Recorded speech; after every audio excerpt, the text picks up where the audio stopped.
So we'll spend like the first part of our meeting talking about the motivated chapter, and then we'll spend the second half talking about what do we do when the schools are closed, what kinds of resources and learning opportunities can we provide. So let's go ahead and get started. I will share the screen and Brandon will start recording for folks who can't make it.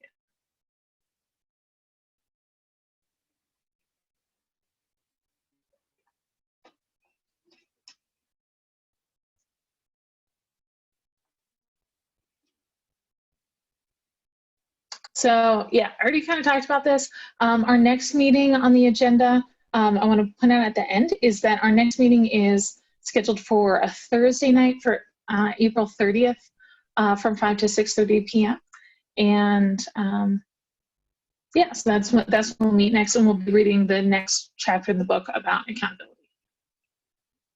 So I want to start by just having a little conversation about how we think about mathematics and smartness and what kinds of societal messages we receive about that, and what kinds of messages do we send to students about that? Like, how do we think about math and being smart? And that's just sort of an open question for y'all to get us started. I think that overall society sees math as being a gift, and you either have it or you don't. And I've had a lot of parents tell me, you know, I wasn't good at math either. And you can tell they're not expecting their children to be good at math. And that's the message the kids get at home, is, well, we're just not good at math. So therefore, there's not much point in trying. And if we could get people past that mindset, I think that they can learn math. They just are just told at home, oh, I can't do it either, so you'll never be able to. Yeah. Yeah, and like Chandra just put in the chat that she so often hears people say, I'm not a math person, and then kids latch onto that. Joe also pointed out that a lot of girls are told that math is for boys.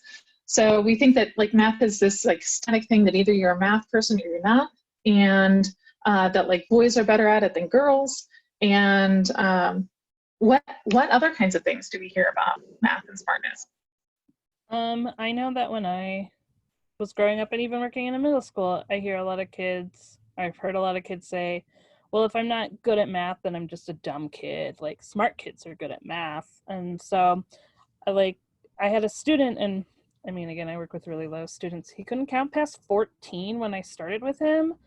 And now he can do like third grade math, which is like a big jump for him. That's like 4 years of growth, 5 years of growth. And he was like, oh, I thought I was a dumb kid and I can't do anything. And I was like, no, man, you're not. Like, just, and also just because you can't do math doesn't mean like that you're not a good student. Those things are, you know, those aren't the same. So that's like a thing I hear a lot, is kids, if they can't grasp math, then they just feel like they're never going to grasp most other concepts. Yeah, that like connection between like math is the only way to be smart. And if you're good at math, you must be smart. And in order to be smart, you must be good at math. Like, that connection is super strong.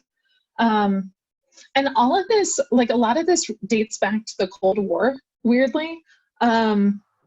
When it used to be like early 1900s, maybe the time of the last pandemic, right? Like 1920, we thought that really smart people were engaged in literature and poetry and the humanities and history and philosophy and all of these like wordy verbal subjects. And it wasn't until the Cold War that we really started to focus on math and science as like the thing that smart people do. The idea of like the rocket scientist as the genius came about after World War II, when we were getting into the space race with the Soviet Union. And we started to realize that, oh, in order to be like a world power, we need to get to space. We need to beat the Russians to space. We need to have all these rockets and all of these missiles and things like that. And so that at that point, engineering and technology and like the math that underlies all of that became the stuff that was really highly valued. And so we started to push, like our schools started to push students who were seen as really smart or really capable, push them into math and science so that we could train more rocket scientists, basically, and like beat the commies. That was like our national incentive to getting really good at math and science. But so that has persisted really, really strongly. Even to the point where, like Jade just mentioned, that, you know, if you're good at art, then you can't be good at math and science. Or if you're good at language or reading or writing, then you can't be good at math and science. Like we just focus so much on STEM as the stuff that smart people do, in a kind of like somewhat arbitrary way. We definitely don't talk enough about the valuing like multiple types of smartness. Even in a math class, we still value being fast and accurate above anything else. And if any of you have watched like the movie or read the book Hidden Figures, right? Katherine Johnson and all of the other hidden figures who were doing all the calculations to get people into space in the 50s and 60s. They were doing those calculations by hand. They didn't have calculators or computers. Like the people were the computers. So we really needed that, like the speed and the accuracy that came with that version of mathematical smartness. We don't need those skills as much anymore. It'd be like saying that, oh, you're only good at reading and writing if you're really good at spelling. If you win the spelling bee, then you are a really good literacy person. That seems ridiculous. And yet in math, we often think about being fast and accurate as the one way to be good at math. So I just say all of that to like point out that it's kind of weird. It's kind of arbitrary. And like Sandra says in the chat, like we don't always talk about how much like struggle is important. Sandra says that she makes a point of telling her kids that she struggled in math and struggled hard in math during middle and high school and had to reprogram her mind. So if she can do it, then anyone can do it. I wonder too, how how STEM schools all of a sudden became, a thing, and at least a STEM pathway to education or whatever. And I've seen now, sort of since the evolution of adding the STEAM, making it STEAM now, I'm wondering if some of that mindset might be changing, or if they're even are going to kind of force a change by adding the arts in and sort of incorporating that into what everyone sort of puts as the nerdy thing to do. If you go to a STEM school, it's the nerdy thing, and not in a negative connotation necessarily, but just like you're saying, those are the smart kids. And maybe by bringing in the arts, we can kind of start to shift that way of thinking. I don't know. I'm hoping. Yeah, I think so. I hope so. And certainly I know that a lot of teachers are trying to broaden what it means to be smart and what it means to be even just good at math, and to value things like art and aesthetics, to value communication and like reading and writing. All of these things are super important. Right. It's just, it's really hard to like get away from the stuff that I think Lynn was saying earlier, that we're getting these messages from our parents, who got it from their parents, who got it from their parents. Yeah. And Ash, were you about to say something? Yeah, so I'm one of those like rare people that like my bachelor's is actually in fine arts, and now I'm a teacher. But what's really interesting is in the arts, it requires so much critical thinking skills, and there's so much math in art. You have to be able to scale things up and down, and you have to really think about things in steps and in layers. And a lot of those skills, if somebody's going to make a painting, they need to figure out, how ratios for colors. They need to figure out things like, how are you going to layer things? So thinking three-dimensionally is really important in all types of art, and also visual communication when we're making graphics and stuff. So I was one of those kids that like had a math mindset, and it ended up being really helpful for me in my art career. which I was like a graphic designer for 10 years before switching over to education. And even if you go to like a fine arts school, they push math really, really hard. I was doing like, trigonometry and like algebraic equations and fractal math in my art programming because it ended up being used so much. So like I understand why like STEM schools are becoming STEAM schools, because art and math are really closely matched, and it's great for kids to have a visual of what really complex math systems look like a physical, actual visual representation of those things. Right.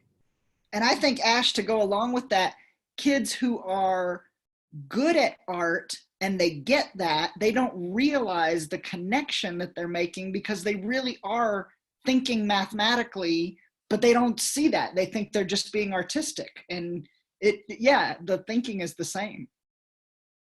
That's a great point. Yeah, Jen, Ash, those are like really, really good points. And I want to revoice what Eileen just put in the chat, that you never hear people say, oh, I'm not a reading person. And that is so true. I love to point out that if you go to a restaurant with a group of friends, you might hear someone say, oh, could you like tell me how much to tip, or tell me like how much to pay if we're going to split the bill or whatever. I'm just not a math person. I don't really do math. And that would be totally normal and acceptable, except for the part where right now we're not supposed to like go to a restaurant with anybody, right? But it would be acceptable for someone to say like, yeah, I'm just not a math person. Can you figure this out for me? It would be really weird though if you showed up and somebody said something like, hey, can you tell me what's on the menu? I'm just not like a reading person. Can you read the menu to me? Like that would be really weird. Right. But in math, we have this like binary, this like really fixed mindset. And Jade pointed out in the chat that Carol Dweck has a book about mindsets, and she is a psychologist who developed this idea of a growth mindset versus a fixed mindset.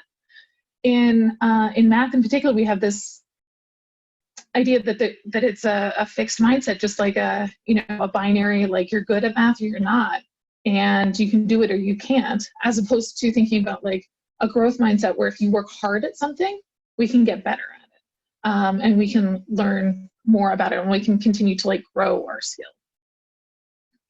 So when we're thinking about competence in our classrooms, competence is this idea about the need to be successful in meeting your goals and in interacting with the environment. So the idea that like, yeah, I can try this thing and I'm gonna do okay at it. I can work on it, I can get better. And this comes from two pieces. It's related to students' self-efficacy, like the belief that they can be successful, as well as their mathematical identity, like so how they see themselves as learners. So if they see that, oh yeah, I can do this, I can try this, and I am a math person, I can learn to be a math person, I can learn these mathematical things, that's what supports their understanding of their own competence. And there are a lot of different ways that we can be competent in math. We sometimes, as like a society, overemphasize this idea of being fast and accurate and just doing a bunch of calculations really quickly. But there are lots of ways that mathematicians are really competent in math. And I love this poster from Peg Kegel. She has in her classroom this poster of all of these different ways to be mathematically smart. So we could extend ideas like Euler. We could use multiple strategies to make sense of one big idea, like Riemann. We could visualize shapes in multiple dimensions, like Merzacani. We could experiment with new approaches, like Leibniz and Newton. So there are all these different ways that we can be really good at math and to show our mathematical competence. That's not just about being fast and accurate. And so I'm wondering, what kinds of competencies do you value in your classroom, and where do students have a chance to show them or learn them?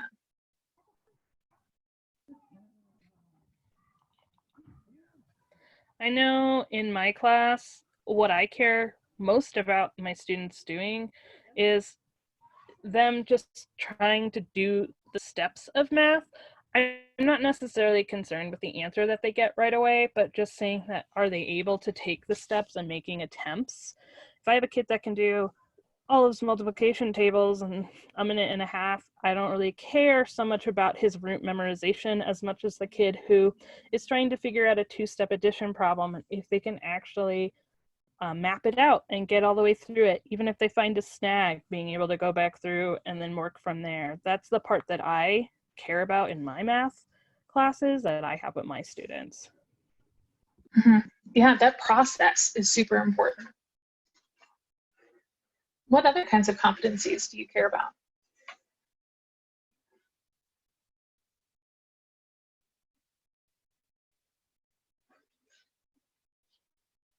I think that I know that for in my classroom, like if they don't get a question correctly, they have to go back and correct it before they get any points.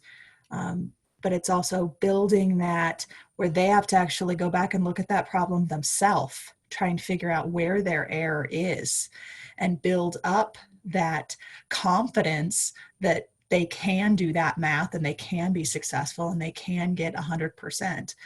It's not just a one and done. It's, okay, you didn't understand it now?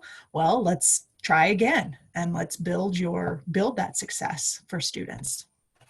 Yeah, developing that persistence, being able to like reflect on your work and find, like even just finding an error, that's like, those are super important skills and super important mindsets to cultivate. Michelle says that she asks her students to just to share their thinking, like right or wrong, we all have thinking about math. And even if it's wrong, we can work together to fix it. That's another really great mindset. And even when stuff is wrong, I also find that there's often some kernel of truth or some like aspect of rightness in that. And just finding that can be really valuable. Jennifer says that she likes to articulate different strategies and defend them and to learn from one another's strategies. Also super important. And somebody else was about to jump in. I was sorry. And that's no something worries, that I do. What Jennifer was saying is that in my class, I teach all special ed intervention classes. So we're working on skills. It's more important to me, and I tell the kids this all the time, that it's not so much the calculations, it's that you understand what you're trying to achieve, and so that you know if your answer makes sense or not. So I often tell them, let's put this into words. Let's make this make sense. So you're not just doing calculations, because I find they tend to get frustrated if they don't get the right answer. Well, if you understand how you got to where you're getting, then you can find your calculation error more easily than if you don't really understand what you're doing, and then you don't know when you're right or wrong. So I think that's important, for them to verbalize how they get there. Yeah. And my favorite question when students ask me like, oh, is this right? Is this right? My favorite question is to ask like, well, why? Why would it be? Or what'd you do? Or how'd you get that? No matter, it doesn't matter if it's right or wrong, but to hear them verbalize that process. And like Ash said in the chat, that also helps you see which part of your lesson needs to be adjusted. So it gives you as the teacher, it gives you really important feedback too, to understand how students are thinking about the math.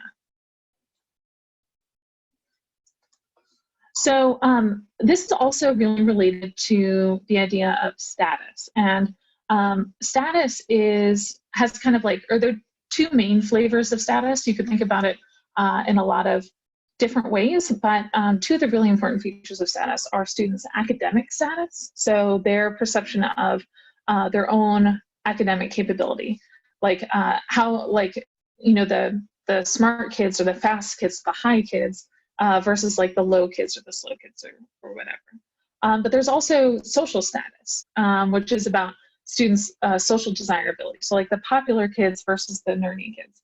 And these are kind of, these get at sort of two versions of like who gets listened to in a math class. The high academic status kids are the ones that everyone else thinks is probably right.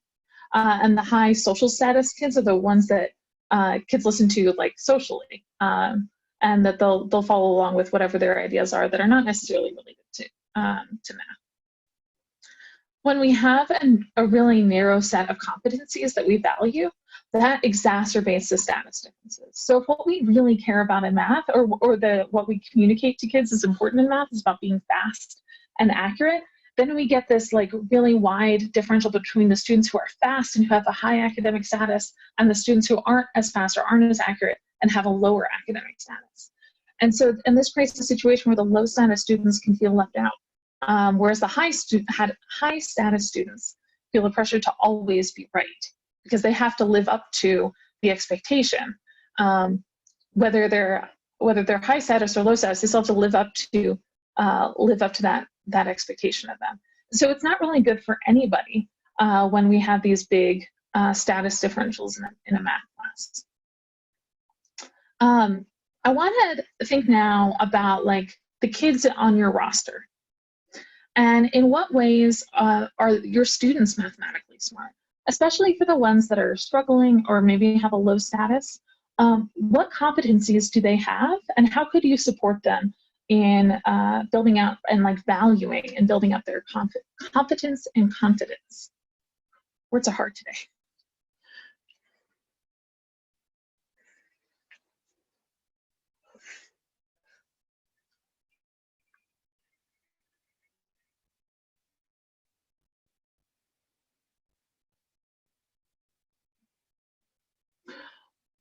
One thing, as you all are thinking, one thing that I do that has proven to be pretty helpful for me and for some other teachers that I know is working to explicitly name the competence that I see in students. So when I see a student who is really struggling hard with an idea and like really showing a lot of persistence, especially when they like finally get to it, I acknowledge the persistence that they're showing and how they're trying to approach this problem from different ways and trying to think really hard about this and trying really hard to make sense about that. And that persistence is super important for them. So being able to explicitly name those competencies that struggling students have, that's been helpful for me in getting in building up their own sense of their competence. I think, Brett, that's a great point. That leads back to when we were talking about sort of rewarding effort over kind of smartness, you know, and what they actually know already. It's that effort. You're trying to get it. I've got a little autistic girl who she thinks that she can't do certain things, especially like when it comes to multiplication. But that child can skip count by any number and does it as fast as any other child who is trying to either, you know, do it on their fingers or whatever they're doing. But, you know, I always try and tell her, look, you can skip count by any number. I can't even do that. That's hard for me. I have to go back to my memorization. And for kids who don't have that memorization ability or skill, if they can do that, you know, that's huge. So I try to, you know, point out to her, hey, you can do this. And then the other kids go, oh, wow, she really is smart, you know, or she can really do this, even when they see her other sort of behaviors and they think, oh, I don't want to do anything she's doing, but she's really got it going on, you know? So, and I think it's all, again, the effort, not just they're smart. Yeah, and recognizing like the really diverse sets of skills that students are bringing to the class. And then everyone has something to offer. Amanda pointed out that a big issue in her class is confidence. So she has several students who know the answers, but will consistently ask for help even when they already have the right answer written down. Yeah, that can be really challenging too. And sometimes being able to revoice and like or name students' competence can be really helpful in supporting that. Michelle says that in order to honor all of her students' thinking, whenever she has a student who struggles a little more, as soon as they get it, she has them explain their thinking, and then after building a really strong classroom community, many times other students will clap and cheer for their accomplishments. That is super cool and like a marker of a really strong community. Michelle, that's awesome. Jennifer says that she makes math more of a discovery instead of just being about the correct answer. So like who can build the tallest structure and what was their process using geometry principles. So yeah, often like being able to ask open-ended questions like that will let students show their various competencies and give you an opportunity to like highlight that for other students and give other students a chance to see that as well.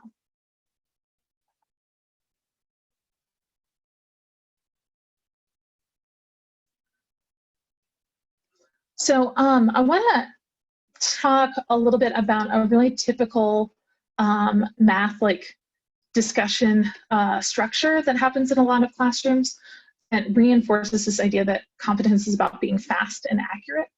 And there's this really common thing called IRE or IRF, which is initiation, response, and evaluation. And so this is like when the teacher initiates by asking a question, and then the student responds by giving an answer, and then the teacher evaluates or gives feedback, that's the E or the F, by acknowledging it as right or wrong. And this is exactly what's going on in the example on page 62 from the book, where the teacher says, like, all right, what's the complement of an angle of 7 degrees? Ho? So that's the initiation, and then Ho gives a response, 83. Teacher says, okay, 83, with the implication that, like, that's right. And then the teacher says, initiates another question, the complement of 84, Lindsay? Lindsay says 16. She gives her response, but the teacher evaluates that as incorrect. Like, are you sure about your arithmetic there? And then Lindsay says 6, and the teacher says 6 degrees, with the implication again that it's right. And this structure is super common, and I find myself doing it all the time, where I'll ask a question and I'm looking for one answer, and then I get the answer and I say, yep, yes or no, basically.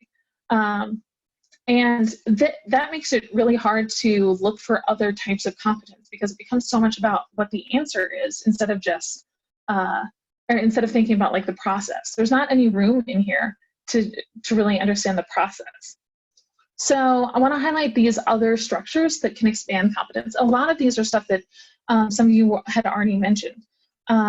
So things like challenges, where we ask students to meet some set of conditions, or build the tallest structure, or make a triangle out of these sidelings. We can also have students analyze student work, looking for common errors. Estimation allows students to develop number sense. Which one doesn't belong has a set of 4 things where each of them doesn't belong for some reason. So like in this example, we could say that 6 doesn't belong because it's the only even number. But 13 doesn't belong because it's the only prime number. And so we could say that each of these, for some reason, does not belong. And there are lots of different reasons that students could give for any one of those answers. All of these are allowing for multiple ways of thinking and multiple types of solutions to kind of expand our ideas of what counts as correct. There's also situations or question structures like would you rather, or what if, or we can ask like a more open-ended question like this. We could ask for students' opinions, or ask them to evaluate if something is always, sometimes, or never true. We could also ask students about like why would we do that, or to tell us about a special case.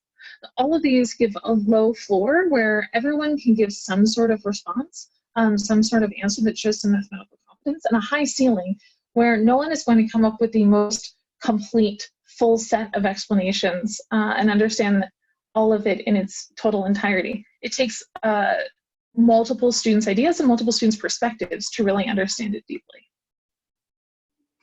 So I know it's been a minute since you've been in your classrooms and since you've seen your students, but let's get back to like some of the activities that you've done recently, and what kinds of structures did you use? Have you used any of these before, and how did that go? Or are there some of these structures that you might like to implement in your class, whether it's online or when we see our students again one day?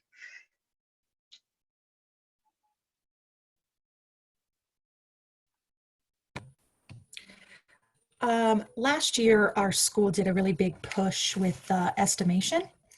And so they made these estimation stations.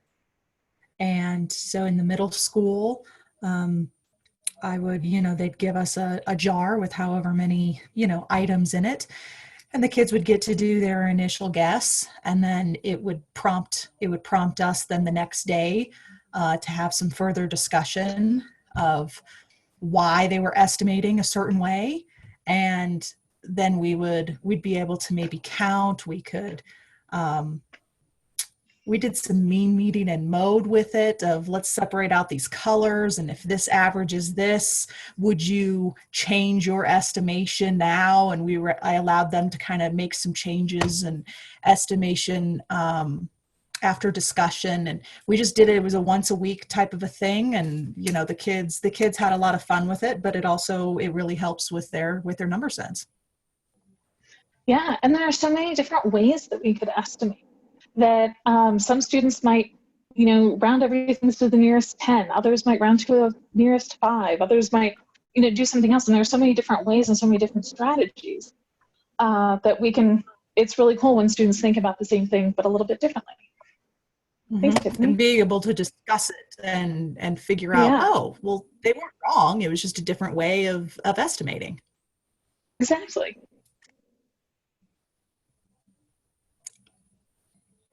What about other folks? You know, something I've done recently, and I'm always online, so I always relate to my students this way. Yeah. So something that I did recently, we were working on the order of operations, and so I got to the end, and sort of as a culminating thing, but also during the teaching, I don't know if you guys have seen the McDonald's math. It's with symbols. And it's actually kind of used on YouTube. A lot of people try to solve it among adults because people, number one, don't remember the order of operations, or they don't catch the little pieces that there's 2 things of fries or 2 drinks or, you know, whatever.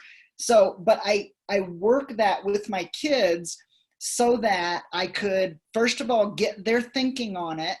And then there's another one with fruit, and it starts out and there's 4 bananas, and then you have to actually do calculation with 3 bananas. So you have to, you know, kind of think that through, but it allows them to look at it. They can relate to it, and then they can go, oh, okay, well, this is my thinking on it. Does that make sense? And then you go, yeah, okay, all right. And then the other kids in the class will jump in, you know, with them. And it's nice because then not only are they building that community, and they're all respectful of each other because they're also trying to work on their social skills while they're online.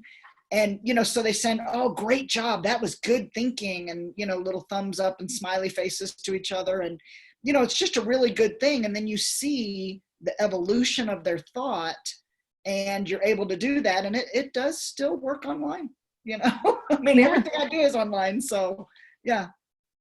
It's a yeah, cool. Jen, that's an awesome idea. That's really great.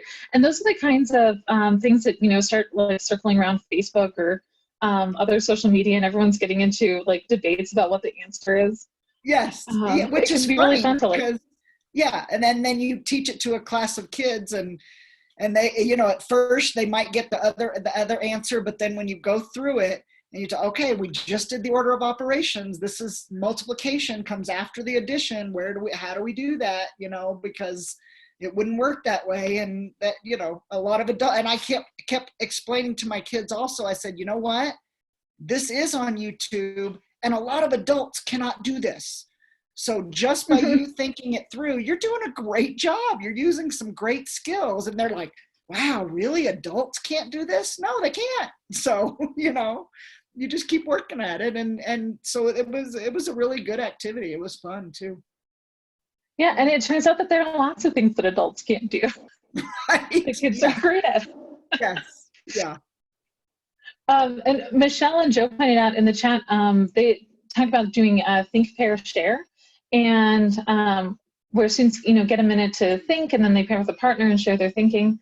Michelle also says that she does a lot of coaching for students who can solve problems quickly. They become coaches for another student who might be a little bit slower to solve.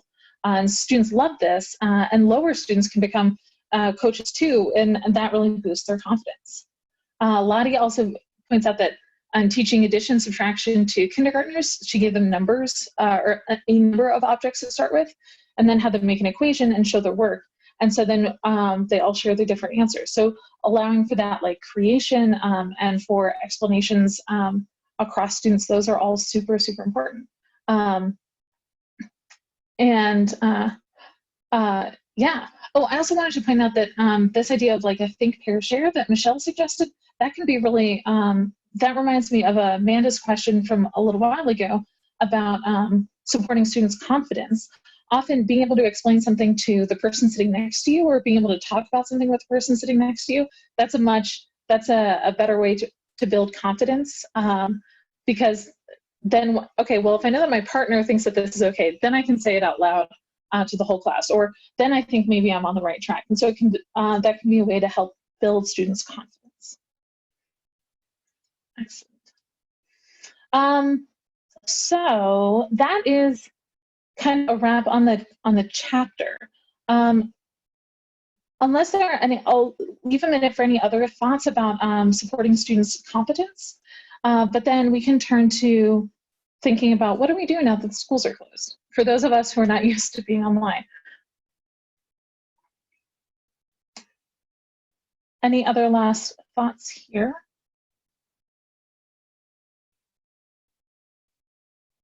Okay, cool. So I'll stop sharing that. And I want to make sure that everyone has the notes. Just in case you don't have this Google Doc open already.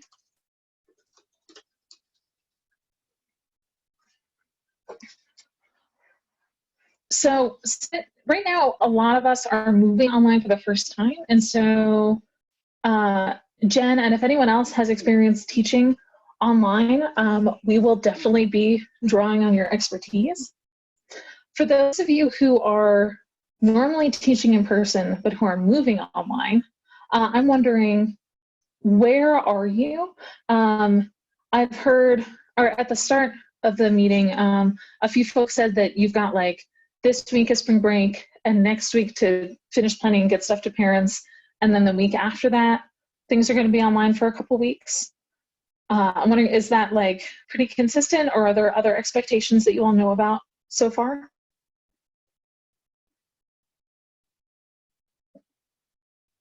I think for me, what's happening is we have like the, superintendent who's just like positive note for everything. But our SPED director is like a woman that just like doesn't mess around. So she's just like, do not expect to reopen for the rest of the year. Like, get ready to get all your IEP stuff ready for the rest of the year. Get all your materials, spend your spring break long-term planning to be teaching online. Here's the resources. So I'm kind of over here just like, my superintendent has been like a little quiet, but I'm just getting ready to long haul it.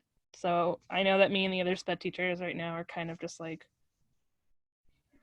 we don't know how to do our job, and there's like not a lot of people in the district, if anyone, because I have a tiny district. We have like 10 schools, so it's not super tiny, and I don't think anyone knows how to teach online in the whole district. So it is. Where are you, Ash? Because I'm happy to help you.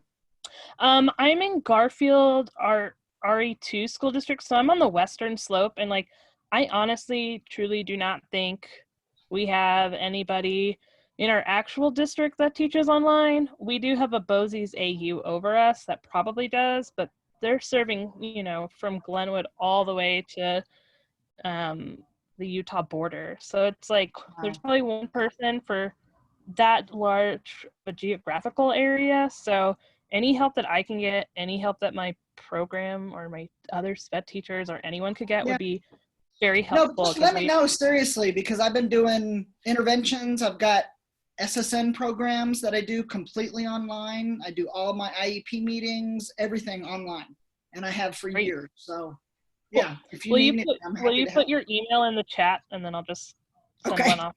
Thanks. Yeah. Yeah, that's great. Thanks, Jen. So nobody knows when schools are going to reopen. I would kind of operate at this point like we're probably not going to see anybody in person for the rest of the school year, and hope that things will change in for the fall. But at this point, like, we really don't know what's going to happen. We also don't know that, or we also know that like parents are in tricky spots. Some of you are also parents who are in tricky spots. There's just like a lot of unknowns and a lot of uncertainty. Even when we talked with the San Luis Valley and Northeast BOCES folks last week, and even since then, it feels like a bunch of stuff has changed. So things are moving quickly and changing quickly, and that's basically the main expectation that we can have, is that we don't know what to expect. But I did compile a bunch of different resources, and Jen, if you have other, or anyone who has online teaching experience, if there are other resources that you know of that would be helpful, please feel free to drop them in the Google Doc. I do want to point out that CDE has collected a bunch of resources for schools. They announced and similarly, the SAT and ACT test dates that are coming up will all be postponed, so we don't have to worry about any testing, which is really nice. We also know that a lot of students who are on free and reduced price lunch, like school's a great source of food for them. And so there are a bunch of meal pickup sites. Each district is supposed to have at least one meal pickup site for students to be able to still get some meals. And my understanding is that any child under 18 can get this. So it's not just like, you don't have to already qualify for free and reduced price lunch. A lot of families are dealing with like sudden job losses or sudden wage losses. And so there are, anybody can show up and get food. This is also a good way, folks that were on the CDE Zoom meetings last week, folks were also saying this would be a good way to hand out materials for students, so parents could come by, pick up some food, and pick up some like math games or something as well. Pick up some worksheets or some activities to do. Are there other like sort of I don't know, logistical, like non-instructional questions that y'all have that you're thinking about? I know, like feeding the children is a big concern. Just offhand, also like things like testing. Are there other like kind of top level non-instructional issues that y'all are wondering about?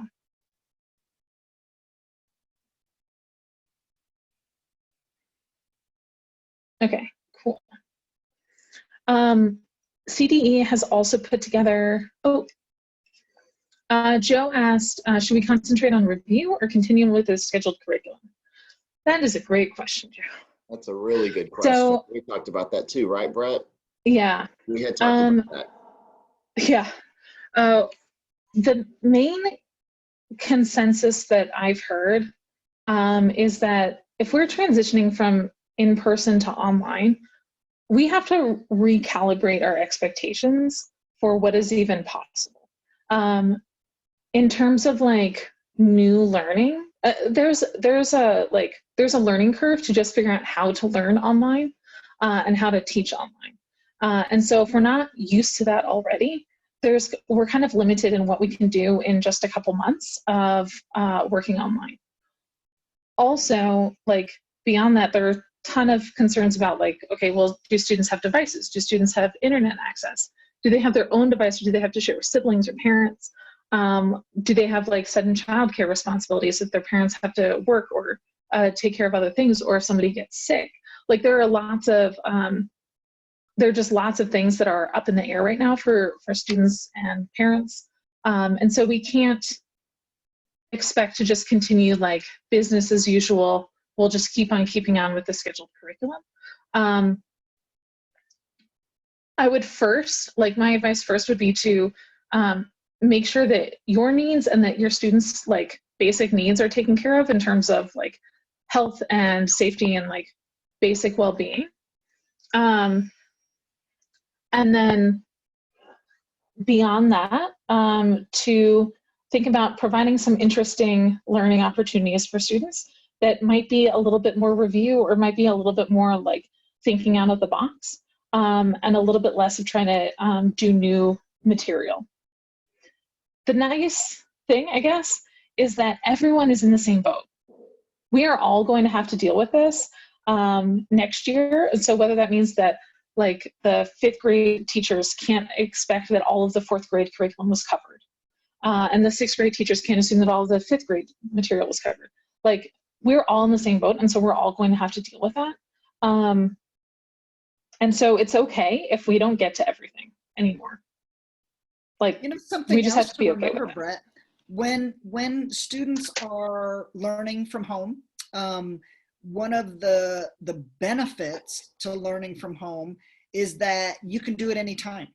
And so as they do have these added responsibilities, maybe of taking care of their siblings, as they have to do different things, the general ed child anyway, as long, I think my own personal opinion, just from my experience, is that the biggest barrier to learning that we're going to have is whether or not the students have adult supervision at home.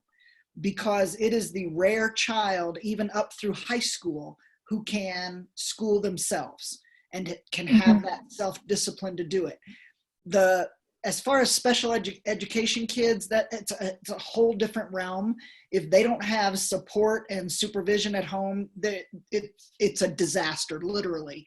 But for the gen ed kids, it's actually, I would at least, my recommendation would not to be to sort of just go into review mode, but to understand that kids do have more time. And when you take the classroom environment out of the equation, it actually is easier for most children to get engaged in the material. And so even if you have a live 30-minute session, like, you won't be live with kids for 7 hours a day. That just won't happen, right? So they get the learning, and it's delivered digitally, basically, virtually. So they process it differently. And you'll find, once you get used to it, the biggest learning curve will be for the teachers, for the educators, because the kids, once they're getting the information, they have the time to learn everything they need to learn, if that makes sense. Just like any child who decided to go online, because they make their own hours and it is much more self-directed. When I say self-directed, I mean under the supervision of an adult helping them to direct it, but they can actually learn and get a lot more content and move forward with it. So I think it's definitely something to discuss. And I would hate for teachers to, in their own confusion and sort of discomfort in getting used to teaching online, because it's something to get used to for sure. But I would hate to have them think, oh no, we just can't teach anymore. Of course you can, and the kids need it. And they need to constantly be challenged, and they actually need more in less time, if that makes sense. They don't have better attention spans, but they have less distractions, if you will, at home. So yeah, I think the learning definitely needs to keep going. Yeah, absolutely, Jen. And like, to add on to that, we also have to understand that, like, this is stressful. And so it's not just like normal daily life being at home, but that kids might be worried about what's going on if there's like an outbreak in your community, or if their parents or grandparents or aunts and uncles or other family members, whether they're like local or elsewhere, get sick. There might be like other like social emotional things that are happening for students that are going to make it hard for them to learn. And these things might also affect your ability. Like, you might also be stressed and worried about the world. And so like, these are things that we all kind of need to take into consideration. And so we definitely can do a lot of important learning online, but we also like want to keep in mind the sort of like crisis situation that folks are feeling. Sure. Yeah. Yeah. And like both of those are totally true. A couple more really great questions in the chat. Amanda pointed out that she's been trying to help her nieces and nephews do their schoolwork. And so it's going to be a huge task for parents to be able to support their students to learn, especially if they still have to do their jobs, whether it's working from home or showing up to a restaurant or somewhere to work. That's going to be difficult. And then Ash pointed out that we might be violating FAPE, which is what does FAPE stand for again, Ash? Free and appropriate public education. Thank you. If we're asking parents to help us teach or to keep their children on track, we not that way at all. Yeah. So we would actually violate it if their LRE, least restrictive environment, right now is 40 to 79% of the time, and you all of a sudden only give them special education curriculum and content, then you're violating FAPE. If you don't have them still attending, with their gen ed same age peers, then you're violating FAPE. So, and that's it. It's actually easy to do, and basically their parents become the learning coaches, and they are, in essence, they are the para educators. They're the paras at home now, and that, like I was saying before, I think that's going to be the major obstacle in the special ed realm, because it's hard enough to get that buy-in and that support from the parents for gen ed students. But when you get children, especially children that are disabled to the point where they need hand over hand assistance, or, they need that significant support that they may or may not be able to get at home. And I think we're going to run into some issues with that. But I've heard a lot about, people saying, oh, we're going to be violating IEPs because we can't hold IEP meetings online. That's just not true. I've done it for years. It's absolutely legal. We have to follow all of the same regulations as any other time in any other place and in the brick and mortar environment. But, you have to have people be your hands, with the kids. You just have to. And that's going to be the biggest struggle, definitely.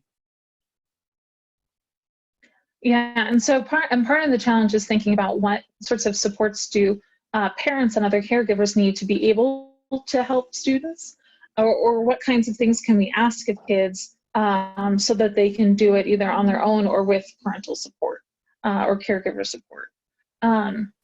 So in the Google Doc, I want to point out that CDE has put together a lot of resources behind this link, but we've also, and some of those are more specific for parents and for caregivers, and some of those are really math specific or things for teachers.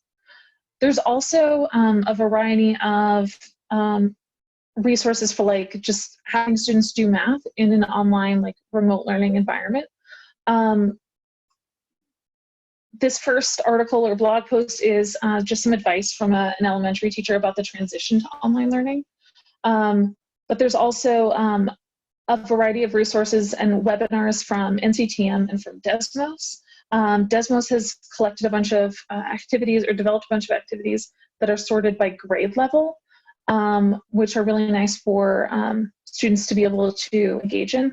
Illustrative Mathematics also has a bunch of resources that are put out there that students could do online. And then there are a bunch of other sites like Math Mysteries is a set of resources on Teachers Be Teachers, Actively Learn, Eureka, Learn Zillion, Khan Academy, MobiMax, Delta Math. Some of these you might already be familiar with, and you might already have students using in their class, in your class in person. And so those are great things to, those are great things that we can have students keep doing even at home. So as long as they have a device and as long as they have connectivity, if they're already used to it, then continuing that and keeping up that same structure is generally a good idea. You shouldn't have to reinvent the wheel just to be able to help your students while we're teaching online. One concern, like one really persistent concern, is about supporting students with disabilities, is like we've been talking about. If there are other resources that you have that you know that would that are great to support students in special ed, Jen, you might have some suggestions for things to drop in the doc down here. But there's this chart that has a bunch of apps that are helpful for accessibility, like some apps that can help support students with dyslexia and students with other disabilities that are organized into this little chart. There are also a bunch of math tasks that we could ask students to do in an online format. So Viral Mathematics is a website that has popped up like in the last couple weeks, and they've been compiling a bunch of resources. It includes resources for delivering synchronous, so like at the same time, or asynchronous, like do it on your own time content. There's also a bunch of publishers that are providing free access to their online materials. And there are resources for family members and caretakers, as well as some like content-specific stuff, including elementary and early childhood resources. There's also, I want to highlight that NCTM has a bunch of free resources, some of which don't need a computer. So things like there are problems to ponder, oh, I was just looking at this the other day. But they're just sort of open-ended questions like estimate how many jelly beans it would take to fill up the bathtub. Or other things like that that are sort of open-ended that students could do at home that don't require computer access, but that we could provide to students via text or via paper and pencil that's passed out with the school meals. There are also, like, another idea for things that we can ask students to engage in at home are things that are kind of specific to being at home. So there's a link to a Twitter thread in here with questions like measure the area and perimeter of each room in your house, or graph the type of birds that frequent your yard or windows, determine and chart the time the different liquids require to turn to solid in the freezer. So these are activities that are helping students engage in mathematical thinking, but they don't require a lot of resources. These are things that anybody could do, that they could do at home, that they could do.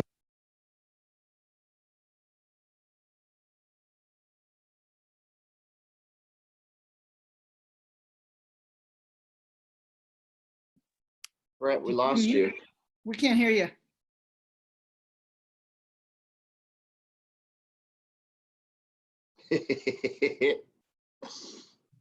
Uh-oh. Did you accidentally hit your mute?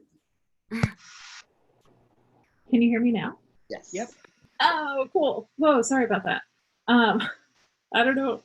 I don't know where my microphone went.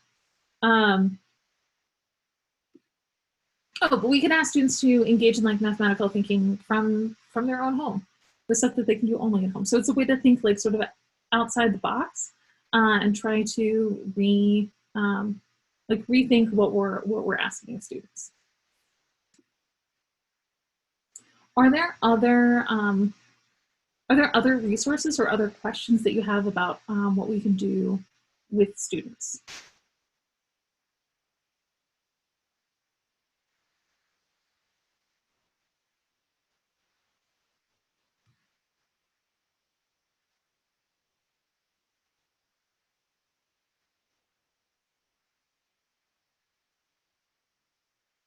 Again, like my goal here is not to just overwhelm you with a bajillion things that you could do, but to offer some ideas that might, spark a thought of something that would be feasible to do with your kids, to ask them to do at home.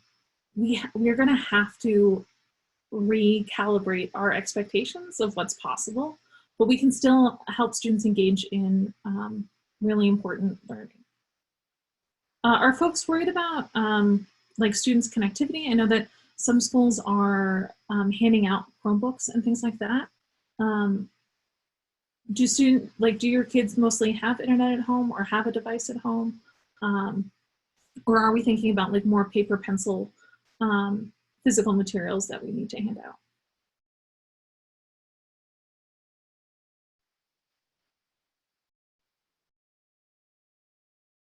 We sent home Chromebooks, and I think a lot of people are doing paper pencil kind of things too, but different sites that they can get onto online and work on things like that.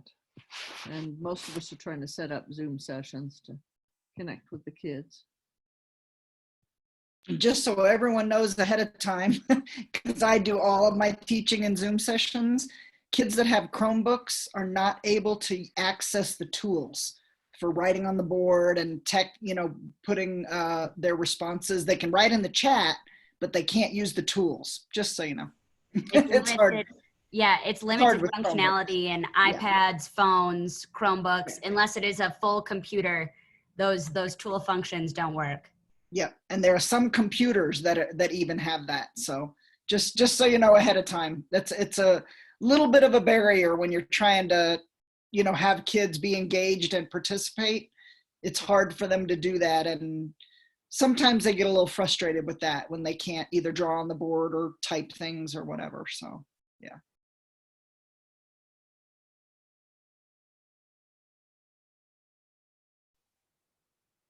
And there's several internet providers that are giving internet access at least for 60 days. So that should at least take us through, the end of the school year anyway. So.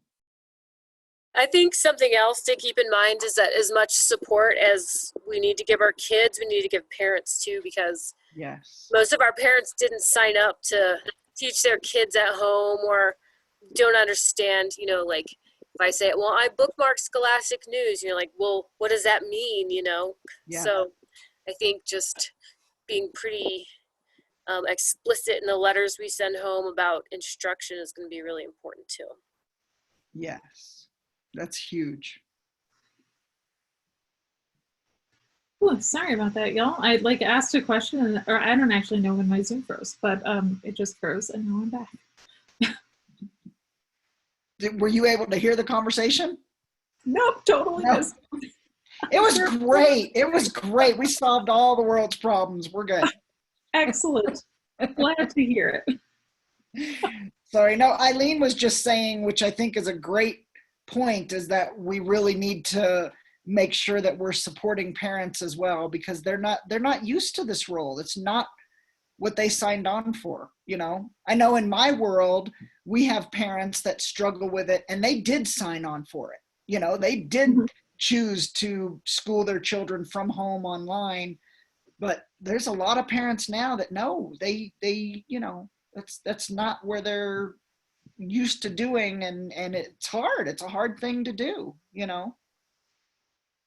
So that was a great point. Exactly. I've seen a bunch of parents who are like, well, day 4 of homeschooling, Right. Students are rebelling. Right. Students keep skipping school. And obviously I think about themselves. Yeah. No, it's hard. It's a big undertaking. I think I've been saying, I think there has to be a huge paradigm shift in our thinking about education in the United States. I mean, all over the world, but in the United States, we have to make change. We're here. We're in it right now, and we've got to figure it out. We can't just go, sorry, maybe we'll try for next school year. It's just, we need to make some changes. Yeah. So thinking about, what's a reasonable thing to ask parents to do with their kids? What are some supports that we could give them? Especially for students for whom kind of self-directed or guided instruction online is going to be kind of difficult. It'll be important to think about, what can we expect for our younger students, for our students with disabilities, for students who might need more supports and engaging in online learning. Sometimes even thinking about math games that we can send home, whether it's a deck of cards and some basic facts practice that we can do with a deck of cards in a game format. That could be a great thing for students to do. If students have dice, there are lots of dice games that we can play. So thinking about those sorts of like engaging outside the box, like still getting at mathematical thinking, but in maybe a more fun setting in it, things that students can do with their families.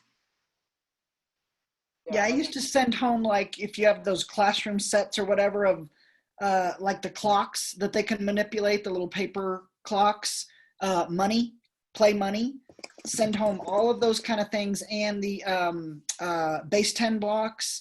We used to send home all of that, especially to our younger kids, but definitely to all my special ed kids. I always send those, just so that there's something about having something tangible, even if we're doing it together online. If I'm using my big clock and they have their little ones and they can manipulate it, it really does make the learning more real.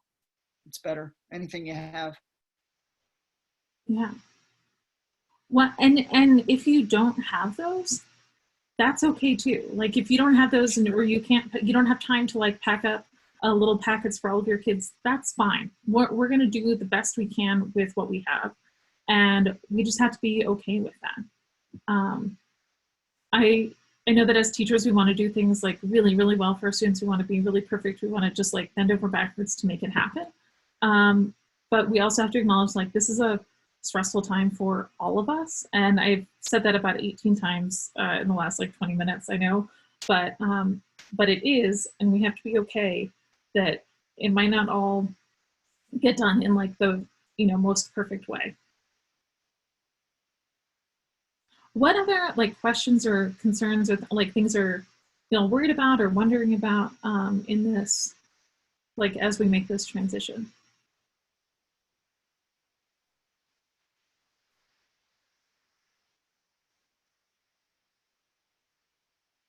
Now I keep wondering, like, is everyone frozen?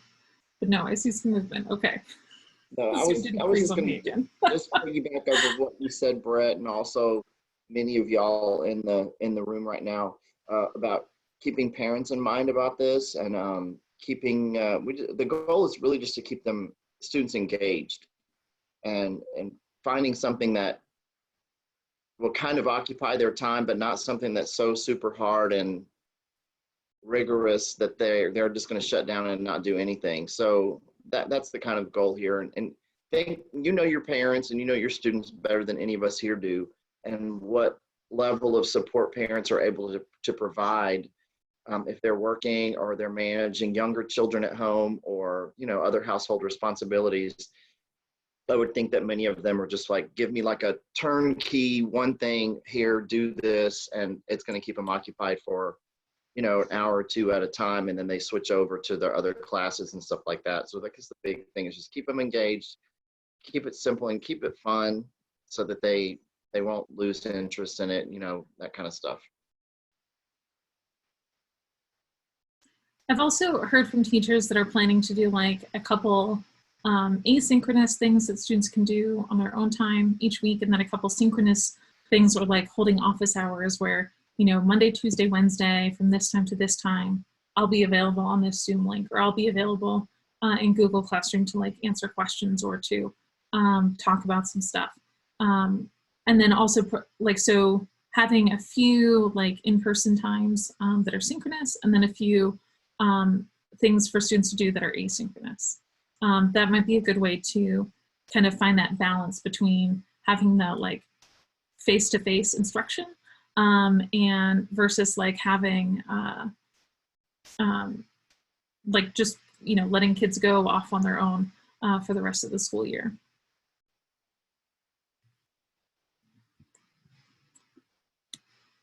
I also want to point out at the very end of that Google Doc, there are some mental health resources that are really helpful. The Headspace app is offering free accounts for teachers and other school employees. I think maybe anyone with an EDU address. I haven't actually tried to sign up yet. But they also have on their website some resources for talking to kids about coronavirus and just kind of what's going on. Being able to, keep kids informed but not make them scared is really important. And as like we're all transitioning to this kind of new lifestyle, being able to take some time for mindfulness or for meditation, just to like calm our anxieties and just to like be centered and feel a little bit more normal, the Headspace app can be really helpful for that.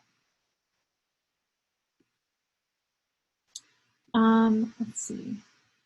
Are there any other like questions or things that folks want to share out for the group? Is anybody doing teacher parades, or are y'all too rural for that? Do y'all know what a teacher parade is?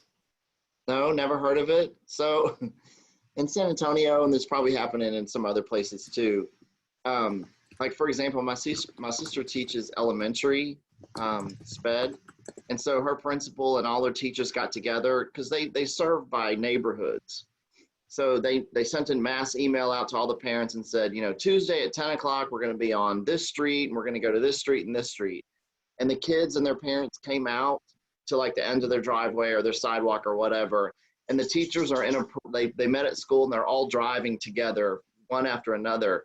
And they're, you know, waving at kids and kids are waving at them and everything. So my sister she had her oldest daughter drive her. She's driving now.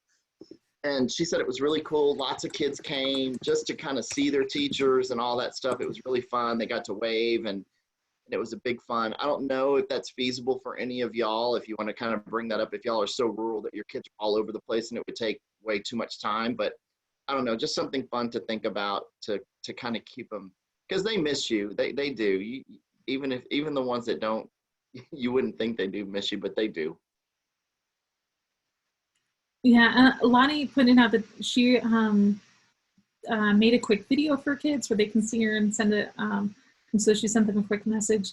I've seen a lot of teachers doing that, like putting your face in the videos, even if you're, you know, trying to do like a little mini lesson, like recording, you know, explaining how to add fractions or whatever it is. Just putting your face in there so that students can see you and like hear your voice and see your face can be really helpful. Lottie said she got a bunch of messages from parents that said their kids love to see her and hear from her. So that's really great.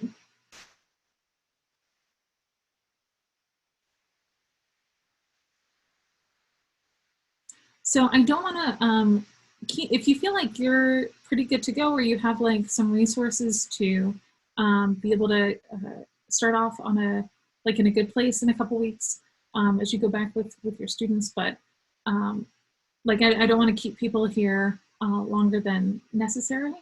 But if you do want to stick around and either ask for some advice or like ask more specific questions, we'll stay on. Yeah. Oh, Shelly's classes stay connected through Class Dojo. That's really cool. She sent them a message with her face. Oh, today was her feet while she was on a walk. That's pretty great. But yeah, that's the content that we've got for tonight. So folks, you can log off if you want, but if you have questions, feel free to stick around and ask a few more things. Cool. Okay, thanks. Yeah, thank you so much. It's good to see you. Thanks.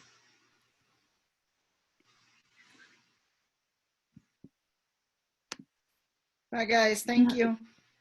Thank you, Jen.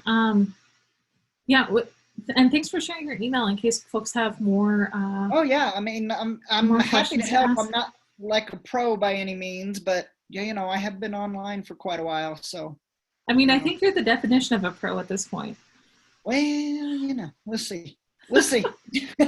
We'll see about that. Yeah. Yes. All right, everybody take care. Yeah. Thank you so much. Good to see y'all.